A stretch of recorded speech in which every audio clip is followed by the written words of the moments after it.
De águas no Evangelho de Mateus. Jesus vai sair do anonimato para o seu ministério. Amém? Quem achou diz glória a Deus aí. Glória a Deus. Amém. Podemos ler então? Então vamos ler então. Quando Jesus ouviu que João tinha sido preso, voltou para a Galileia. Saindo de Nazaré, foi viver em Cafarnaum, que ficava junto ao mar na região de Zebulon e Naftali, para cumprir o que fora dito pelo profeta Isaías: terra de Zebulon e terra de Naftali, caminho do mar, além do Jordão, a Galileia dos gentios. Povo que vivia nas trevas viu uma grande luz. Sobre os que viviam na terra da sombra da morte, em outras traduções vai dizer retidos na sombra da morte, raiou uma luz. Daí em diante Jesus começou a pregar: arrependei-vos, pois o reino de Deus é chegado, ou o reino dos céus está próximo. Andando à beira do mar da Galileia, Jesus viu dois irmãos, Simão, chamado Pedro, e seu irmão André. Eles estavam lançando redes ao mar, pois eram pescadores. E disse Jesus: sigam-me, e eu os farei pescadores de homens. No mesmo instante, eles deixaram as suas redes e o seguiram. Indo adiante, viu outros dois irmãos, Tiago, filho de Zebedeu, e João, seu irmão. Eles estavam num barco com o seu pai, Zebedeu, preparando as suas redes. Em outra tradução vai dizer, consertando suas redes. Jesus os chamou, e eles, deixando imediatamente seu pai e o barco, o seguiram. Jesus foi por toda a Galileia, ensinando nas sinagogas deles, pregando as boas novas do reino e curando todas as enfermidades e doenças entre o povo. Notícias sobre ele se espalharam por toda a Síria, e o povo lhe trouxe todos os que sofriam de vários males e tormentos, endemoniados, loucos e paralíticos, e ele os curou. Grandes multidões o seguiam, vindas da Galileia, Decápolis, Jerusalém, Judeia e da região do outro lado do Jordão. Aleluia. Feche seus olhos.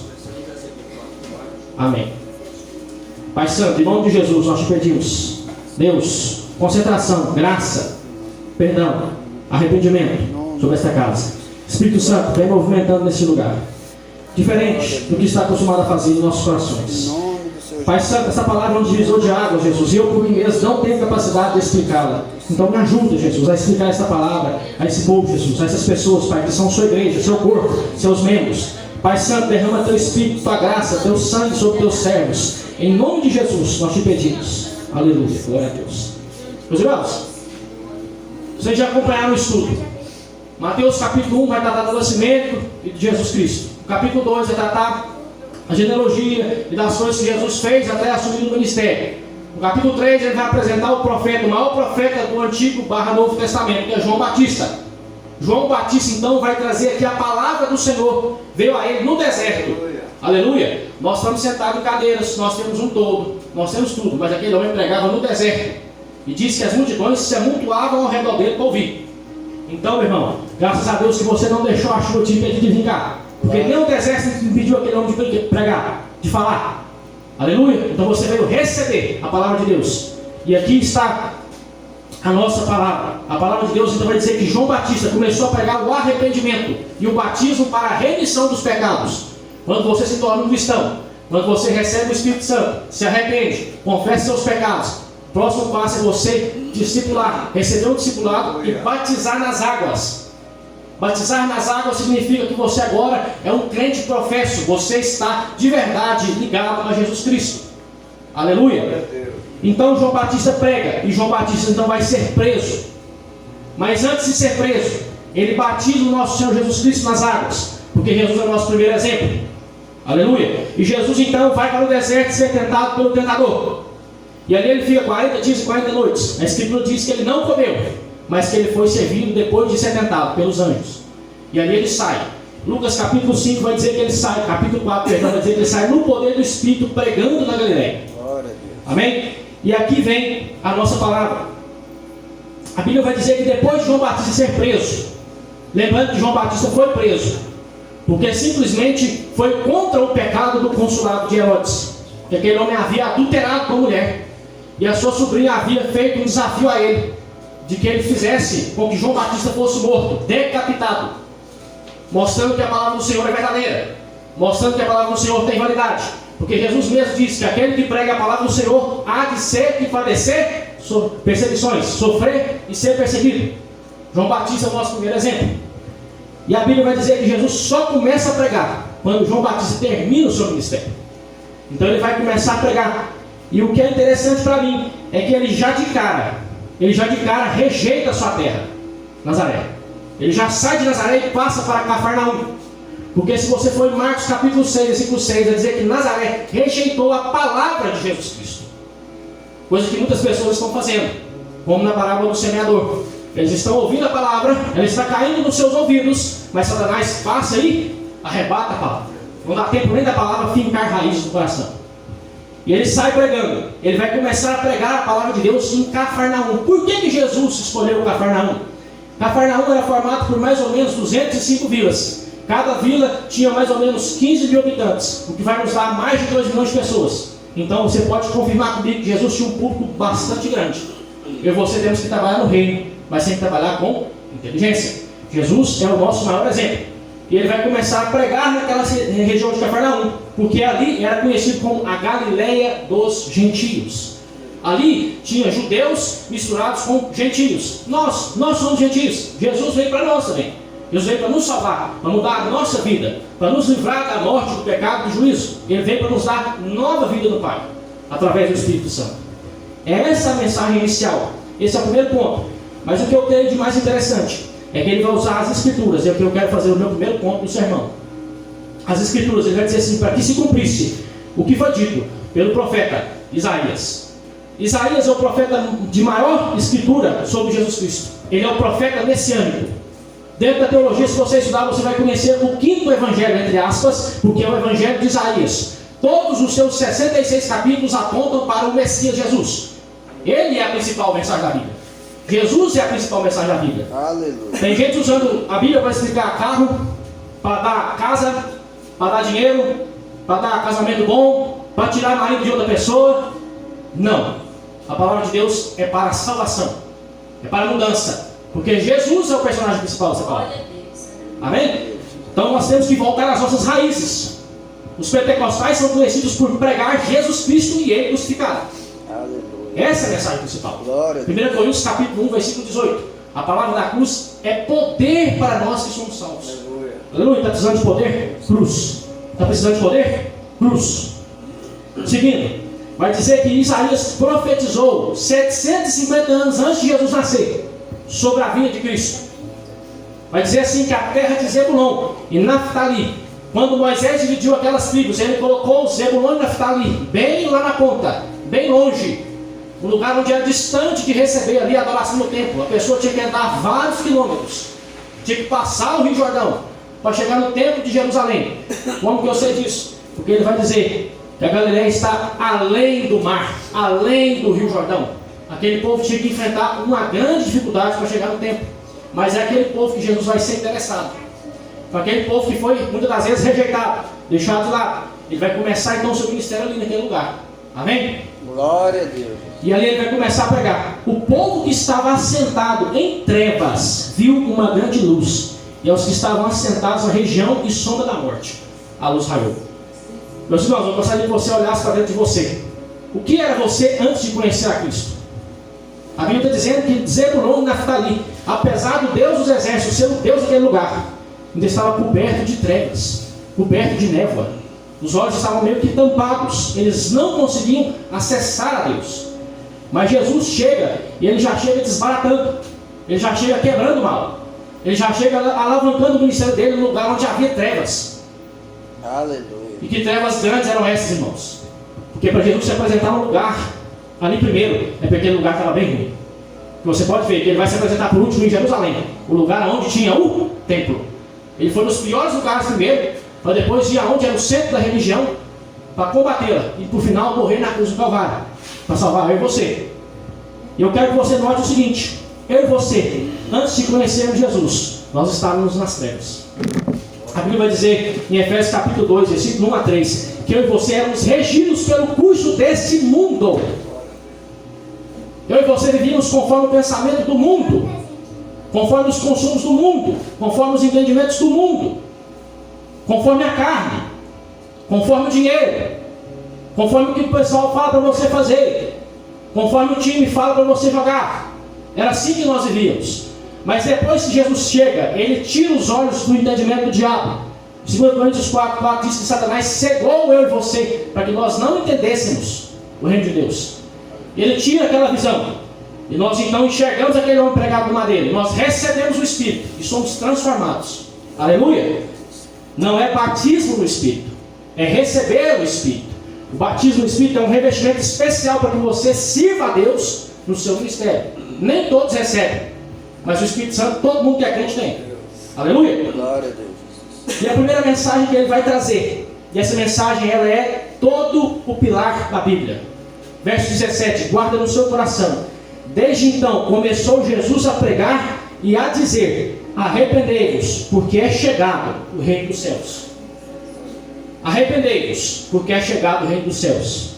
Note que na próxima aula você vai começar a estudar o Sermão do Monte. E o Sermão do Monte está totalmente findado nessa palavra aqui. Totalmente enfincado nessa palavra. Ele é levantado, igualzinho uma estrutura, uma fundação, em cima dessa pregação. Arrependa-se. E você tem que ter arrependimento. O que é arrependimento, meu irmão? Arrependimento é mudança de mente, mudança de pensamento. Nós estávamos no mundo, nas trevas. Nós estávamos lá, no fardo da festa, da cachaça, da prostituição, do desentendimento, do adultério, e seja lá o que nós estávamos metidos. Então Jesus vem, e Ele se mostra para nós, e nós nos arrependemos. Nós abandonamos o nosso pecado, e vamos marchar diante do Senhor, junto com Ele, tomando a cruz e indo depois dEle. Amém? Então isso é arrependimento. É simples, mas é algo que nós precisamos ter. E a Bíblia vai dizer que Ele diz que nós devemos ter mudança de mente. Aquele que não adorava a Deus vai ter que adorar. Aquele que não pulava na presença de Deus vai ter que pular. Aquele que não lia a Bíblia vai ter que ler. Aleluia. Aquele que não ia no culto vai ter que passar aí. Por quê? Porque a Bíblia diz que você teve uma mudança total na sua condição de pensamento. E quem tem mudança de pensamento, teve já uma mudança no espírito. E se tem no espírito e no pensamento, tem nas atitudes do corpo. A Bíblia diz em Gênesis capítulo 2, versículo 7, que eu e você fomos feitos do barro. E Deus soprou o Ruach, o Espírito Santo em mim e você. E nós fomos feitos alma vivente. Eu e você éramos corpo. Deus soprou o Espírito, viramos alma. O Espírito tem contato com Deus, o corpo tem contato com o mundo. A alma é o meio de campo.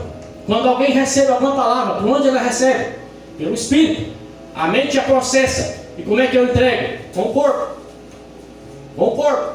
Nós entregamos com o corpo, curamos com o corpo, oramos com o corpo, entregamos profecia com o corpo. Mas nós recebemos no Espírito. Nós processamos no Espírito. Entendemos na alma, entregamos no corpo. Quando Adão caiu, ele fez o contrário. Ele desejou saciar o desejo do seu corpo, de comer aquela fruta, por conta do seu pensamento, que tomou o seu espírito. E ele cai. E quando ele cai, ele leva com ele todos nós. E nós estamos fadados à queda, fadados ao pecado. Nós não escolhemos nascer pecadores. Nós nascemos pecadores e por isso pecamos. Essa é a verdade da Bíblia. O pecado está no coração do homem. E ele precisa de todo jeito ser tratado, ser mudado, ser limpo, ser transformado, ser cheio do Espírito de Deus. Mas há um negócio que tem me incomodado muito nas igrejas. Tem muitos irmãos que já são crentes tem muito tempo. E eles têm se conformado com os seus pecados. Agora eu vou falar daquele que já é convertido. Primeiro nós fomos convertidos. E agora nós já somos convertidos. Mas existe algo no ser humano que atrasa ele sempre. E é o comodismo. O crente, por ele estar na zona de conforto da salvação, muitas vezes ele não sente mais necessidade de buscar ao seu Senhor como nos dias em que foi convertido. E eu e você precisamos voltar a buscar, voltar a incinerar o nosso coração para Deus. Essa nação, meu irmão, tem uma promessa de avivamento. Tem muitas promessas de avivamento. Deus vai cumprir esse avivamento. Eu e você querendo ou não. Então faz parte de mim e de você querer participar desse avivamento. Querer esse fogo. Tem gente que vê o irmão pegando fogo na igreja. Ele fala assim: ficou doido. Está doido? Não faça isso. Fale assim: Senhor, eu também quero. Aleluia. Senhor, eu também quero ser usado. Glória. Senhor, eu também quero orar e jejuar. Senhor, eu também quero expulsar demônio. Senhor, eu também quero curar. Eu quero libertar, eu quero pregar, eu quero louvar. Eu quero ser um grupo de intercessão. Senhor, eu quero evoluir na igreja. Eu quero ensinar, quero cuidar de crianças, quero ajudar. Porque o Espírito do Senhor é maior do que o mundo inteiro. A Escritura diz que o que está em você é maior do que o mundo. E você tem que se apresentar, prestar continência ao capitão da salvação, Jesus Cristo. Bater a continência para ele, dizer: Senhor, quais são as suas ordens? Aleluia. Não fique no marasmo, não fique naquela fraqueza. Tem muitos crentes, irmãos, que estão deixando as coisas pequenas. A oração, a palavra, o jejum, são coisas pequenas que nós aprendemos no início da nossa conversão, mas são elas que dão base para tudo que nós fazemos. Sem elas, nós não vamos a lugar nenhum. Aleluia. E se você prestar atenção, eu li que Isaías profetizou.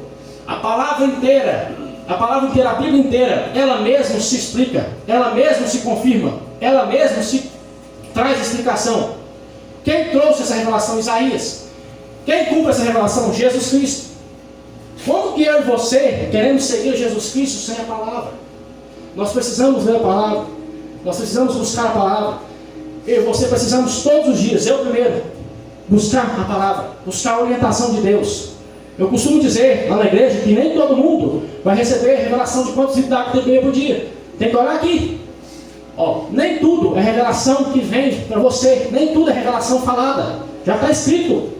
O principal, o mais importante está escrito. Revelações específicas para você, Deus entrega. Mas a revelação principal, a revelação geral está aqui. E eu e você precisamos segui-la, precisamos ter compromisso com ela.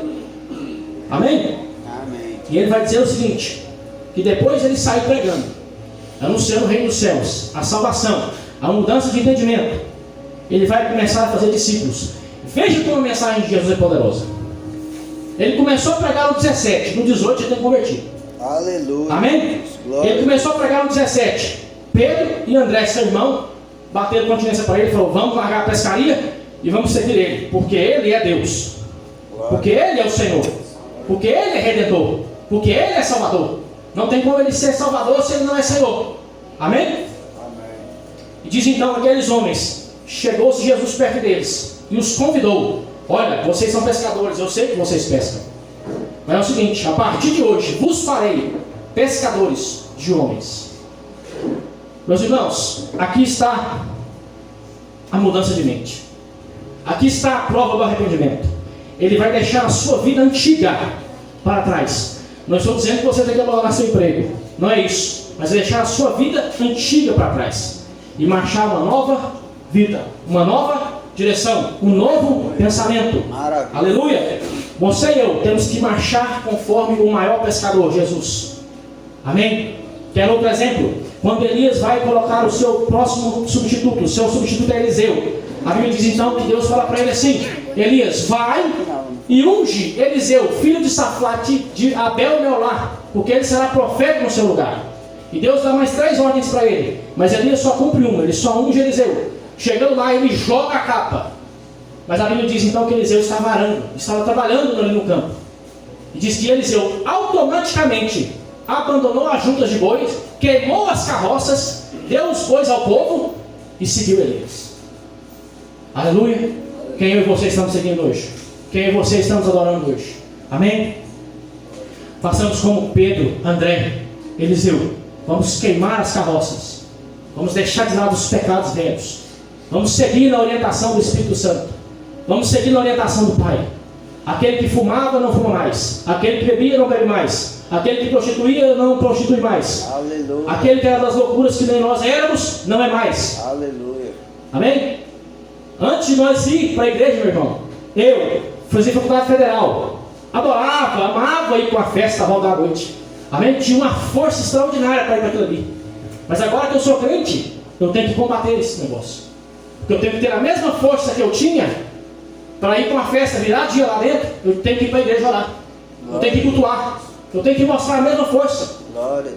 Quando era ímpio, não tinha medo de andar na rua. Agora que é crente, tem medo de ser assaltado. Que Deus é esse que você está servindo? Ele não mete fogo no holocausto? Aleluia. Ele não leva homens em chamas para o céu? Glória. Ele não cura leprosos? Glória a Deus. Erga-se. Erga-se. Deus necessita de pessoas que estejam com coragem para trabalhar na obra. Amém? Se tem algo que nós temos conversado muito, eu e muitos irmãos, é sobre as pessoas estarem frias na presença de Deus.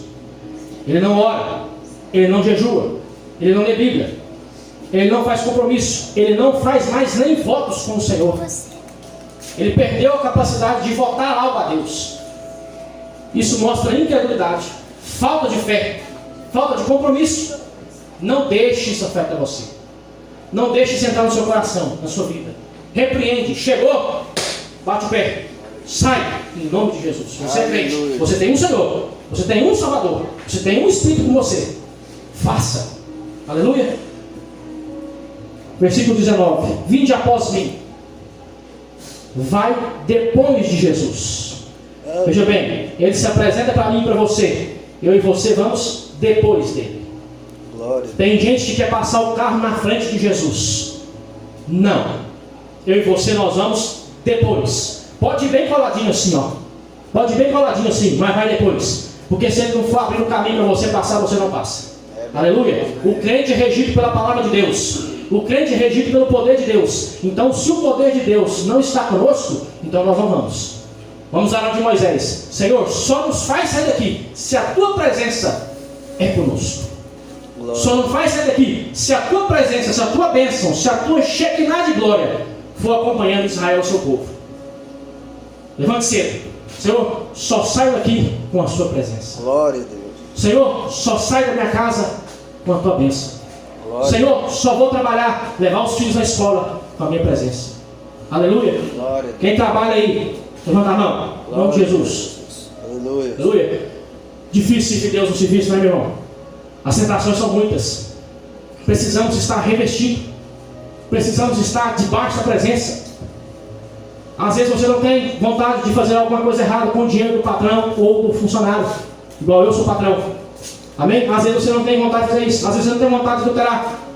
Mas às vezes dá uma vontade de você bater uma boca com fulano e ciclano. Amém?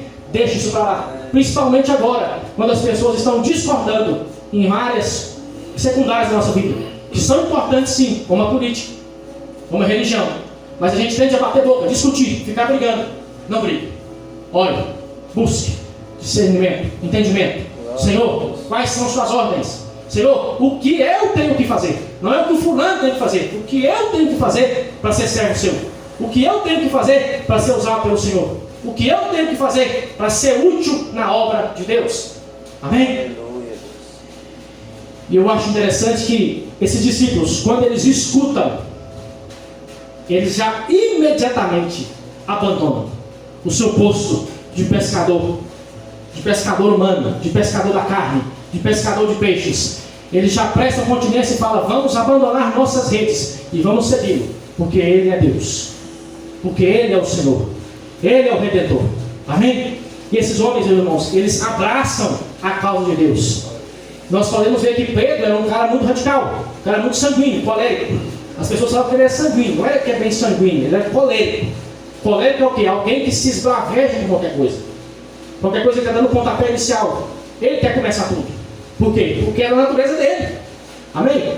E André? André, a Bíblia não traz muitas informações dele, mas se você for em João capítulo 1, quem converteu Pedro, quem converteu João, quem converteu Tiago, quem converteu Filipe e Natanael foi André. Então André era um conversor de almas. Pedro só chegou a Jesus Cristo por conta de André. Abra sua boca, André. Abra sua boca, Pedro. Fale. Fale. Não cesse de clamar a palavra de Deus. Amém? Glória a Deus. Diz o seguinte, que adiantando-se dali, instantaneamente, irmãos, está aqui Pedro e João, Pedro e André, e aqui está João e Tiago. Pregou para os dois aqui, abandonaram, já tem dois na cola dele. Ele chega em mais dois e fala o seguinte: larga as redes, farei de vocês pescadores de homens. Amém? E aqueles homens abandonam tudo, consertando as redes, os chamou. Eles, deixando imediatamente o barco e seu pai, seguiram. E seu pai também deixou o amor terreno. Não estou dizendo que você tem que abandonar seu pai e sua mãe. Não, a Bíblia diz que você temos que cuidar deles. Temos que estar na presença deles, fazendo o que nós temos que fazer, que é a obra de Deus. Pregar a palavra, sustentar, ajudar.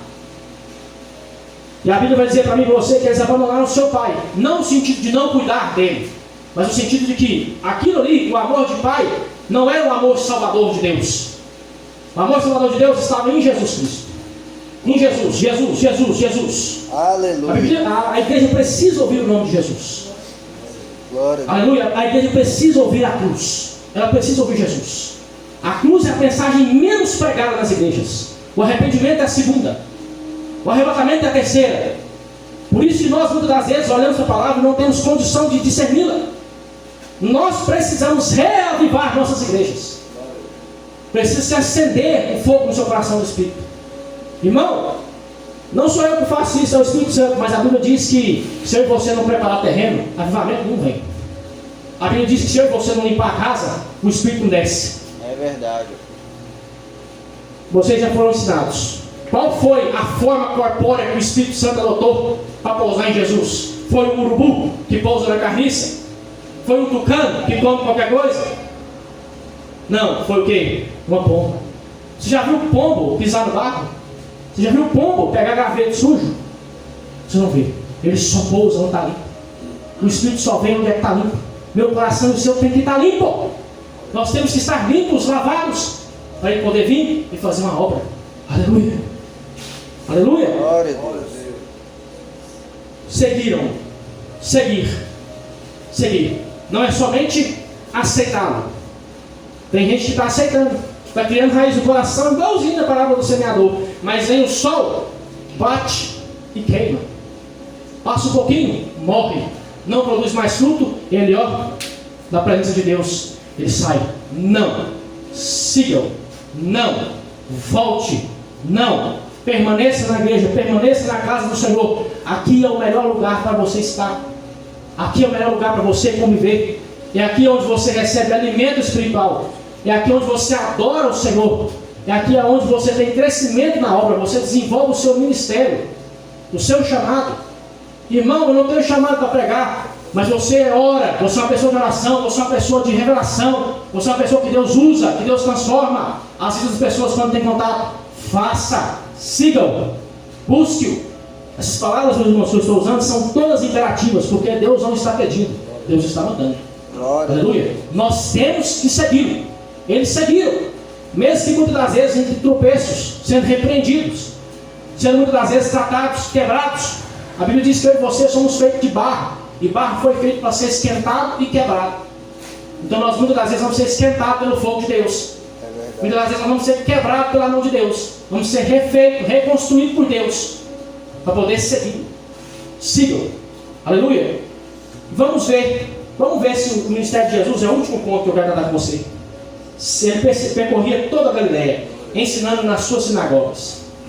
Jesus, meu irmão, não criou uma rixa com os fariseus. Quem criou rixa com Jesus foram os fariseus. Jesus não chegou metendo o pé no peito de ninguém. Ele chegou simplesmente pregando nas sinagogas deles. Jesus levantou a igreja? Não. Jesus levantou o templo? Não. Jesus fez para si um povo rebeliado? Não. Ele pregava nas sinagogas dos judeus. Que dia que ele pregava? Sábado cedo. Pelo dia que o povo estava ali para ouvir a palavra. Certo? E ele pregava naquelas igrejas, falava dele próprio nas igrejas, pregando o evangelho do reino. Temos que ter mentalidade de reino. Você pertence ao reino. Você não é dessa terra. Glória a Deus. Você pertence ao céu. Ninguém aqui nasceu para ir para o inferno. Você nasceu para ir para o céu. Glória. Aleluia. Glória a Deus. Ou quer ir para o inferno, irmãos? Não. Quer ir para o inferno, irmãos? Não. Nascemos para ir para O céu. o céu. Para a presença. Para as ruas de ouro e de cristais. Está faltando viver o Evangelho. Está faltando ver a glória de Deus. Está faltando ver a redenção. Tem gente que já não crê que Deus vai vir buscar a sua igreja. Deus vai vir. Deus está vindo. Jesus vai voltar. Não é que Ele está voltando. Ele vai voltar. Glória a Deus, Jesus. Precisa-se de entender o Evangelho do Reino. E aqui é onde está a maior bênção para mim. Eu e você, nós somos salvos. Nós merecíamos o inferno, Ele arranca o inferno. Nós não merecíamos o céu, Ele dá o céu. Não sendo suficiente, Ele chama nós para seguir Ele. Não sendo suficiente, então Ele vai fazer de nós pregadores do reino, vivendo do reino. E por último, diz que Ele curou todas as enfermidades e moléstias entre o povo. Maravilha. Aleluia. Glória. Hoje tem muita gente sofrendo com enfermidades físicas. Tem sim, mas há um tipo de enfermidade que só Jesus pode tocar. A medicina pode curar uma hanseníase, uma lepra. A medicina pode curar um câncer. Jesus também pode. Mas tem um negócio que a medicina não cura. A medicina não cura pecado. Medicina não cura problema de traumas. Jesus cura, Jesus muda, Jesus liberta, Jesus transforma. Jesus tira a opressão, tira a angústia, tira a depressão, tira a ansiedade. Aleluia. Cura na alma, cura no corpo, cura no espírito. A Bíblia vai dizer que o nosso espírito estava morto. A primeira coisa que ele faz é curar o nosso espírito. Ele injeta a vida nele. E eu e você somos vivos para a glória de Deus. Nós somos vivos para a presença de Deus. E diz que a fama dele correu por toda a Síria. Por toda a Síria nada, meus irmãos. Nós estamos aqui hoje, bem longe da Síria, bem longe do Iraque, bem longe do Irã. Nós estamos falando de Jesus. Nós viemos louvar a Jesus. Então ele correu por toda a terra. E a Bíblia diz que assim que toda a terra recebesse o Evangelho, poderia se preparar, porque ele está para voltar. Prepare-se, prepare-se, prepare-se, sigam, prepare-se. Meus irmãos, estou sendo sabotado pelo mundo. Você não sabe a confusão que está no meu trabalho por eu ser crente. Você não sabe a dificuldade que tem sido na minha casa por eu ser crente. Sigam, sigam. A Bíblia diz que é melhor você entrar no céu aleijado do que você ir inteiro para o inferno. A Bíblia diz que é melhor você entrar no céu caolho. Marcos capítulo 9, versículo 43 a 48 diz isso. Porque você entrar no inferno completo. A Bíblia diz que é melhor você entrar sem seus pés e suas mãos do que você entrar no inferno completo. Deixa eu fazer uma pergunta para os irmãos. Olha para a sua mão que você escreve. Quem é destra, olha para a direita. Quem é canhoto, olha para a esquerda. Vou fazer uma pergunta, você responde na sua cabeça. Se eu falar assim, irmão, te dou 10 mil para tu cortar a sua mão, tu corta? Se eu te der 100 mil para tu cortar a sua mão, tu corta? 1 milhão, tu corta? Se eu te der minha loja, tu corta? Por quê? Porque a sua mão tem validade. A Bíblia diz que vocês somos membros de um corpo. Essa é a sua validade dentro do corpo de Jesus. A validade de uma loja, a validade de 1 milhão, a validade de uma mão. Aleluia. Sua validade. Amém? Mas a Bíblia diz que é melhor você arrancar ela e jogar fora. Se ela está fazendo nosso pecado. Se ela está fazendo nosso pecado, é melhor jogar ela fora e entrar no céu faltando uma mão. Olha só a seriedade do nosso pecado. Olha só o poder da cruz do Evangelho. Eu e você temos que arrancar a mão que vale milhões para poder entrar no céu. Aleluia. Principalmente de escrever, porque a outra defende como um remendo ainda, né? A gente faz um remendo ainda, a gente escreve, faz tudo com a outra, né? Amém? Mas a gente escrever aí é bravo, como é que faz para escrever essa daqui? Aleluia. Ele está mandando eu e você deixar tudo. E ele tem cura para tudo. Olha só o que ele fala. Ele tem cura para todas as enfermidades, tormentos, lunáticos, malucos, insanos. Ele curava. A partir do capítulo 8, do versículo 1, a primeira coisa que ele vai fazer é curar um leproso. Depois ele vai curar o servo do centurião de Cafarnaum. Ele vai começar a dinamitar o reino do inferno com seus milagres. Ele vai começar a explodir o reino do diabo com seus milagres. Amém? Jesus é milagreiro. Jesus não é curandeiro para ficar curando e você e eu virar as costas que nem os 9 leprosos. Ele é um curador para que eu e você continue seguindo ele. Ele entra com providência, não é porque eu e você peguemos o nosso dinheiro, coloquemos embaixo do braço, nosso novo emprego, nossa situação com o ano do casamento, coloquemos embaixo do braço e viremos as costas para a presença dele. Não. Ele quer que eu e você cresçamos no milagre, cresçamos na presença, para ter mais fé na presença dele. Para poder crescer cada dia mais e mais na presença do Senhor. Por isso a Bíblia vai dizer que ele começou a fazer grande barulho, grande furdunço, porque por onde Jesus passa não tem terceira via. Ou é sim, ou é não. A Bíblia não dá uma terceira via para mim e para você. A Bíblia não dá uma terceira opção para mim e para você. Às vezes a pessoa está em cima do muro, mas o diabo está gritando, olha, o muro é meu. Todo mundo conhece essa história. Todo mundo conhece essa alegoria. Mas essa alegoria é a verdade. E as pessoas não estão entendendo que essa alegoria muitas das vezes já está dentro de nós. Já estamos conformados com a vida. Nós somos meio do mundo, meio de Deus. Meio do mundo, meio da igreja. Bom, se o pastor pregar a bênção, eu bato palma. Se ele pregar para me consertar, eu fico com o beijo torto. Né? Não pode. Nós temos que ser 100% cruz. 100% do lado de Jesus. 100% de Cristo. Aleluia. Bater continência, prestar continência. Aleluia.